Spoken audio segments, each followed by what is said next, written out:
A fornalha morreu às 2 da manhã de uma terça-feira em dezembro. Aquele som.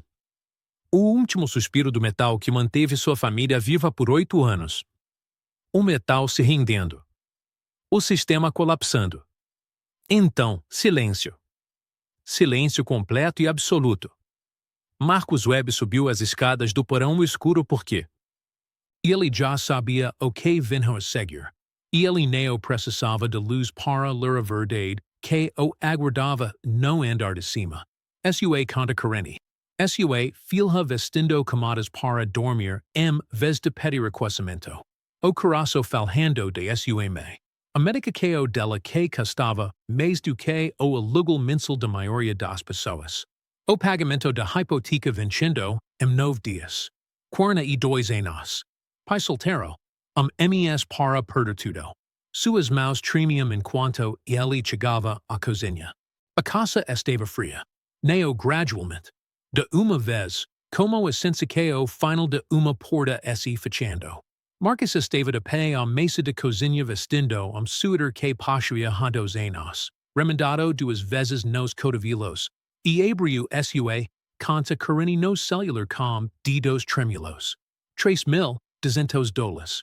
Esse número tinha que cobrir o concerto de caldeira, o pagamento da hipoteca, a médica que o cardíaca de mãe, a conta de luz de uma casa que estava quente para 38 graus.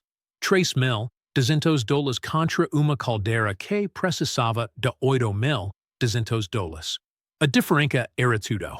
Zara, 14 anos, inteligente o suficiente para entender planilhas e perdas. Escura o suficiente para saber que seu pai estava se afogando. Havia parado de pedir coisas meses atrás. Ela não pediu novo laptop que sua equipe de debate precisava desesperadamente.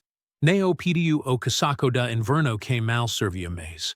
Começou a usar camadas para dormir em vez de pedir aquecimento. Suéteres sobre suéteres. Roupa íntima térmica. Meias sobre meias. Marcus veio fazendo isso noite após noite e não disse nada porque dizer algo exigiria admitir que ele não conseguia fornecer a única coisa que pai deveria fornecer. Calor. Conforto. Segurança. Deixan. 9 anos. Ainda jovem o suficiente para acreditar que seu pai poderia consertar qualquer coisa. Havia começado a dormir no sofá perto do aquecedor todas as noites sem pedir. Apenas entendendo, de maneira que as crianças entendam o frio através de seus corpos, que o sofá perto do aquecedor era o lugar quente. Marcus o encontraria lá pela manhã antes da escola. Encolhido sob o cobertor que usavam quando deixan era pequeno o suficiente para caber em seu Colorado. Sua respiração visível em pequenas nuvens mesmo com o aquecedor funcionando a noite toda. Marcus sentia algo se quebrar dentro de si. Algo que o fazia querer gritar. Gloria, 71 anos. Forte o suficiente para ter criado 4 filhos com o salário de enfermeira e apenas com orgulho. Já havia sofrido derrame há 3 anos. Os médicos disseram que o segundo a mataria. Não pediria. Mataria. A médica que o que impedia o segundo derrame de acontecer custava $430 por mês. Que Marcus não tinha. E ele pulava doses. Tomava comprimido sim. Não, em vez de todos os dias. Dizia a si mesmo que estava tudo bem. Sua me merecia mais. Seus filhos mereciam mais. Mas merecer e ter são coisas completamente diferentes. Naquela terça-feira, depois que o aquecedor quebrou e o orçamento do cervico chegou como uma ordem judicial, $8,200 escritos em letras maiúsculas em papel timbrado oficial. Marcus disse a si mesmo que iria resolver isso. E ele sempre resolvia. Ele havia resolvido quando sua esposa o deixou há 8 anos. Quando não conseguia pagar o aluguel. Através de cada mês impossível durante 14 anos. Trabalhando em 3 empregos, pagando refíacos, vendendo tudo que não era essencial. O violeo que seu pai lhe dera. Seus livros didáticos de faculdade. As joias de sua avó. A aliança do seu casamento. Massa verde que ele neo conseguia dizer vos alta era, que estava ficando sem coisas para resolver. Neo havia mais esquinas para quarter. Neo havia mais vielos para vender. Ele já havia vendido tudo, que neo era essential. Naquela noite, Senadu MSUA Kamenhini no estacionamento após reestruturar prédio para desenvolver que neo se lembraria de seu nome. Marcus rola videos MSU telefone com dedos frios. Videos de pessoas comprando unidades de armazenamento abandonadas. Assistindo a estranhos abriram portas de metal e encontrarem tesouros vidas esquecidas. Uma mulher gritando ao encontrar joias no valor de $5,000. Hamem descobrindo ferramentas vintage e revendendo as para lucro. Adolescente encontrando quadrinhos no valor de $20,000.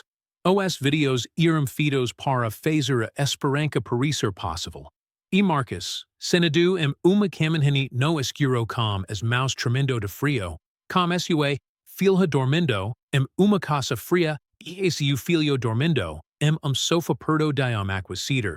Dike suesse creditor no possível pela primeira vez meses. Ele neo precisava de uma fortuna. Ele só precisava de aquecido. Apenas uma ruptura limpa onde o universo lembras que ele existia e que ele estava tentando fazer tudo certo. 2 dias depois, Marcus entrou uma loja de materiais de construção para pegar suprimentos elétricos e viu full hito colado no balcão. O papel era de coar cream e estava desgastado nas bordas. Leilão de unidades de armazenamento de FIM de ano. Unidades premium disponíveis. Pagamento dinheiro requerido. Liberação imediata. Sem devolucos. Ele ficou alhando para aquilo mais tempo do que pretendia. Suas mãos foram para os bolsos. Ele desviou o olhar. Enteo algo de volta. Algo su pido se retorçu porque o fulgido parecia que estava esperando especificamente por ele. Como se tivesse sido impresso só para ele. Ele tira uma foto e disse si mesmo para esquecer. Em vez disso, naquela noite, ele encontrou o site do leilão. A maioria das listagens parecia lixo esperado. Colchos inclinados como paredes cansadas. Caixas plásticas empolhadas torres tristes. Mas uma listagem premium o chamo imediatamente atencao. A foto mostrava uma bagunça como na frente. Caixas lacradas com fita adesiva. Quadro de bicicleta enferrujado de laranja. Movies velhos espelhados como se alguém tivesse mudado e desistido. Mas a metade detrás disso parecia sob lonas empolhadas. Lonas passadas dispostas deliberadamente. Tudo fileiras. Neo espelhado aleatoriamente. Fileiras limpa. Deliberadas. Intencionais. Monadas com propósito. Marcus amplia a imagem 8K quais pixelu. Dois cadetos idênticos cortados limpos com cortadores de cabo e diexados posicionados no chão. Corinho de mão emparado para o canto de uma maneira que sugeria que tinha movido algo pesado recentemente. Uma fina tira de fita adesiva azul marcada com uma única letra manuscrita. Su estimego se aperto. Porque detalhes como esse neo existem lixo aleatorio. Els existem esconderijos. Lugares onde alguém colocou algo valioso e esperava voltar para buscá-lo. Lugares onde alguém havia levado tempo para arranjar as coisas com cuidado, deliberadamente, como tipo de preciso que vem de necessidade de esconder algo importante. Ele fechou a lista à meia-noite. Ele a reabriu às 3 da manhã quando Neo conseguia dormir. Reabriu na manhã seguinte enquanto Zura estava na escola e deixando assistia, desenhos animados e Gloria dormia porque seu corpo precisava de mais descanso agora. A imagem o atreia. As lonas arrumadas. Os padros varidos no chão que sugeriam que algo pesado havia sido arrestado pelo concreto. Os cadetos cortados posicionados cuidadosamente. Marcus entendia detalhes. Ele passou 20 anos lendo o que as casas e unidades de armazenamento das pessoas revelavam sobre suas vidas. E esta unidade estava gritando algo que ele não conseguia ouvir. mas definitivamente podia sentir. Gloria o encontro alhando para Attila do laptop naquela tarde. Seu rosto iluminado pelo brilho. Ela não disse nada imediatamente. Gloria era o tipo de mulher que entendia o peso e o carregava silencio, que o carregou a vida toda. Mas ela se sentiu lentamente frente a ele, seus movimentos cuidadosos, e fez uma pergunta com uma voz que continha amor e aviso igual medida. Ela perguntou se ele estava prestes a fazer algo que poderia machucar as pessoas que amava. Se ele estava prestes a arriscar elas por algo que poderia nem ser real. Marcus permite que não o faria. Ele estava falando serios. Por isso, escrevo número papel, cercando-o com uma caneta como esse fosse sagrado. E permito a si mesmo que não ofereceria mais do que aquele valor. O número era $1,200. Tudo o que lhe restava depois de reservar dinheiro para o depósito do aquisitor e a primeira semana de outras contas. Era uma promessa a si mesmo de que o desespero não o transformaria em jogador. Naquela noite, o leilão cômico exatamente às 19h. Marcus estava sentado à mesa de cozinha com seu laptop brilhando na escuridão. O aquisitor de ambiente zumbia aos seus pés como algo cansado e morrendo. Suas mãos estavam firmes, mas seu coração estava subindo pela garganta. Zara estava no andar de cima fazendo lição de casa. Deshawn estava dormindo. Gloria estava descansando. Os próximos 15 minutos poderiam mudar sua vida completamente ou confirmar que ele iria afundar no frio. Ele assistiu os lances subirem unidades normais. $50, 75, 120. As pessoas estavam comprando unidades de armazenamento caias de tralhas e esperando. Então, a unidade premium apareceu na tela. A com as lonas arrumadas e os cadetos cortados. A licitaco cômico $200. A boca de Marcus fica seca. 2 minutos, estava 400. 450, 500 e subindo constantemente. Outras pessoas viram o que ele viu. Outras pessoas entenderam que detalhes como esses não vêm do caos. Outras pessoas queriam essa unidade. O cursor dele parava sobre o botão de lance. Suas mãos estavam tremendo.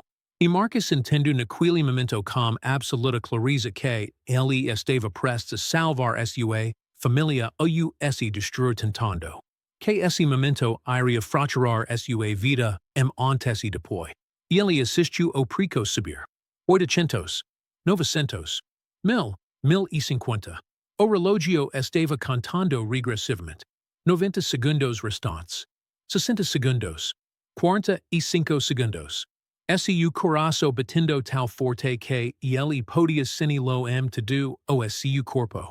Marcus olhou para o número que havia escrito no papel. $1,200. Tudo o que lhe restava. Olhou para o preço na tela. $1,075. Seu coração estava batendo tal forte que ele podia sentir na garganta. A diferença era pequena. Ele poderia fechá-la, mas fechar significava arriscar tudo. E ele fez uma oferta que estava exatamente naquela linha, como uma corda esticada. Attila foi atualizada. O cronômetro zero. Uma confirma que o aparelho sem celebração, sem fogos de artifício, apenas uma fria certeza. Ele havia vencido. Ele havia gasto seu último dinheiro uma unidade de armazenamento caia de coisas escondidas. Suas mãos tremiam tanto que ele teve que colocar o laptop no chão. Marcus não dormiu naquela noite. Ele se sentou na cozinha na escuridão, entendendo que havia acabado de fazer a escolha mais inteligente de sua vida ou o pior era o que não poderia desfazer. O peso pressionava sobre ele como uma coisa física. O dinheiro havia desaparecido. A rede de segurança de sua família havia desaparecido. Algum lugar da cidade. Uma instalação com controle de clima. A unidade 47 esteva esperando na escurideo para revelar es ilihavia acabado de salvalos o u iruna los completamente. Cuando a man chego, ele se movia como se estives andando pela agua. Ele ligo para su supervisory dis ksua, filha esteva doente. Ele dirigiu o depósito antes que o sol estives completamente alto. Os portos já estavam abertos. As fileiras de portas de metal se estiniam como gaiolas na fria luz de manhã. O gerente neo levanta os olhos enquanto deslizava a papelada. Ele lembra Marcus de que a venda era final. A unidade pediria cana qualquer coisa. Ou nada. A remoco tinha que acontecer dentro de 72 horas. Marcus assinou. Pago. Pigu anel de Chaves que parecia livre demes para a escola que havia feito. Quando ele levantou a porta de metal de unidade 47, as dobradicas rang am. Osamiku pelo corredor como grito. E Marcus veio a decepco disposto deliberadamente a sua frente. Colchos manchados encastados na parede esquerda. Caixas colapso unidas por fita adhesiva marro. Cadeiras de cozinha desconexas. Uma bicicleta posicionada como uma barreira na frente. Sem valor. Lixo. Seu estimego a fundo. Ele havia gasto seus últimos dólares uma unidade caia de lixo. Ele intermesmo assim. Suas botas rangam na areia. Oar cairava poeira, tecido velho e tempo. Enteo ele peruda esse mover. Porque havia algo errado com essa arumico. Nada parecia aleatorio. Tudo estava posicionado. Tudo significava algo. A metade traseira de unidade tinha caminho limpo varrido a través do lixo. Neo casualmente. Commentincao. Metódico. Caminho que sugeria que alguém tinha caminhado ali repetidamente. Algo sabe a maior pilha de cobertores pressionava para cima pedreiro repetido. Muito uniforme para ser lixo aleatorio. A respiração de Marcus Mudou. Ele caminhou lentamente de rico a parte de trás. Cada passo deliberado, cada passo ciente de que estava cruzando para território que talvez neo o quisesse ali. Suas mãos estavam começando a tremer. Ele levantou canto do cobertor. E ouviu som que muda tudo. Suave tilintar surdo. Neo fermentas. Neo vidro. O som de muitos pequeños pedicos se acomodando juntos.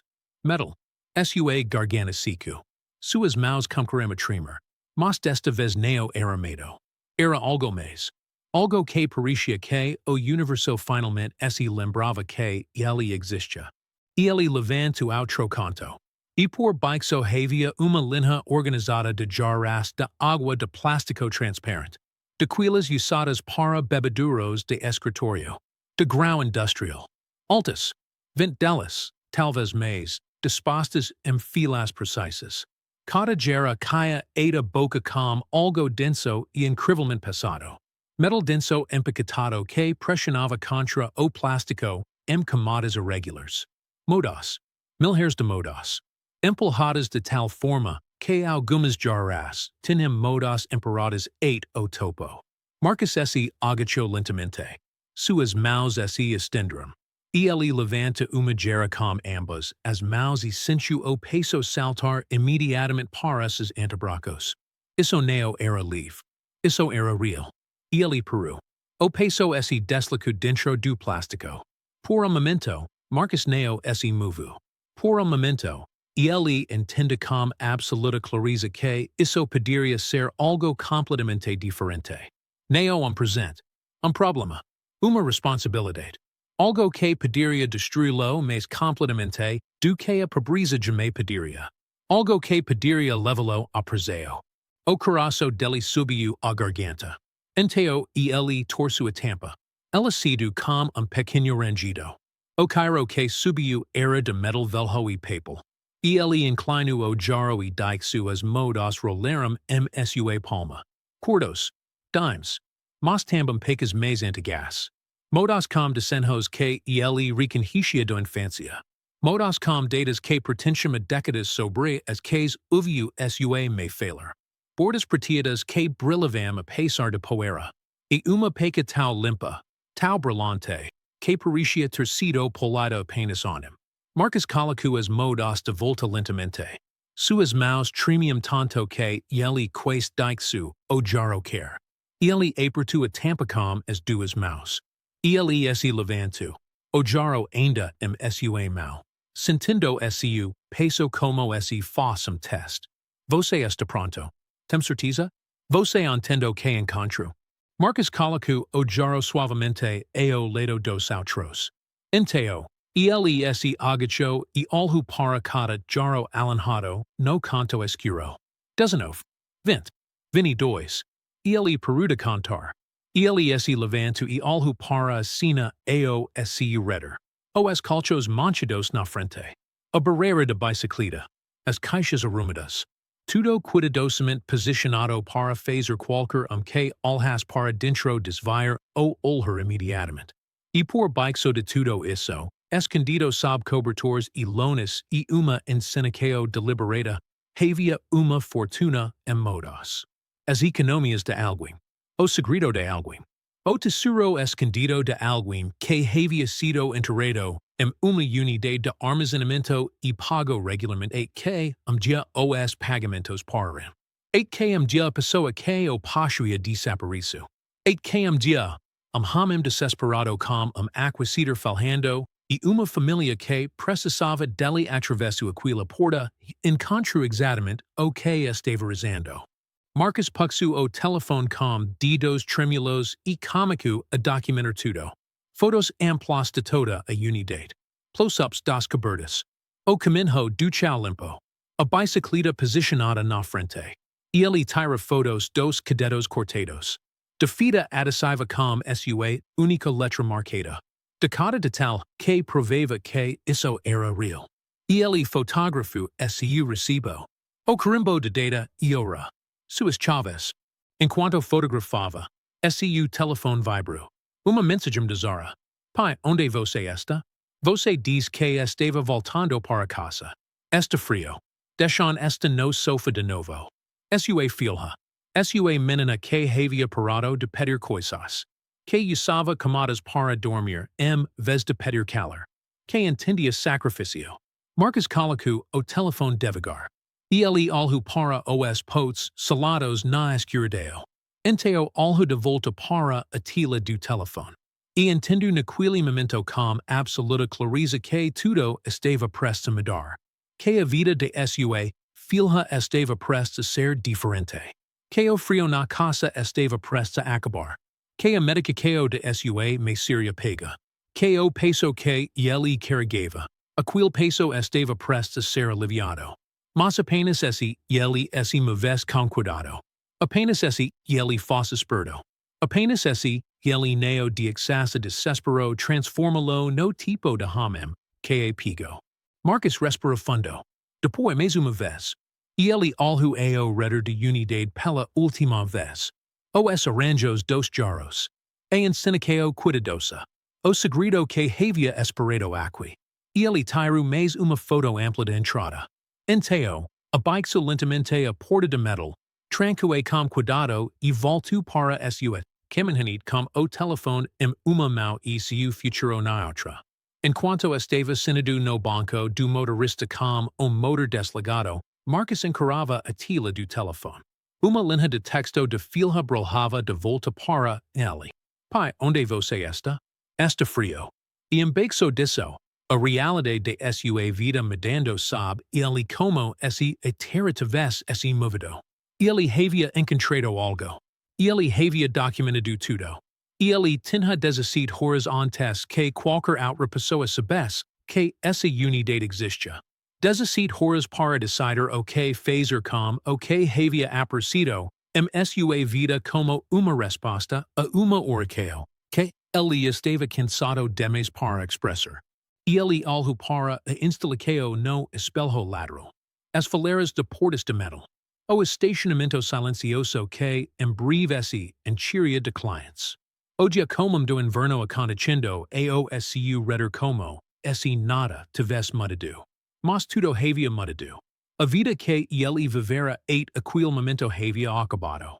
O hamem que ele fora. O pai lutador. O exausto pai solteiro. O hamem que trabalhava três empregos e palavra refiacos. Aquil hamem ainda estava senado naquela caminhanite.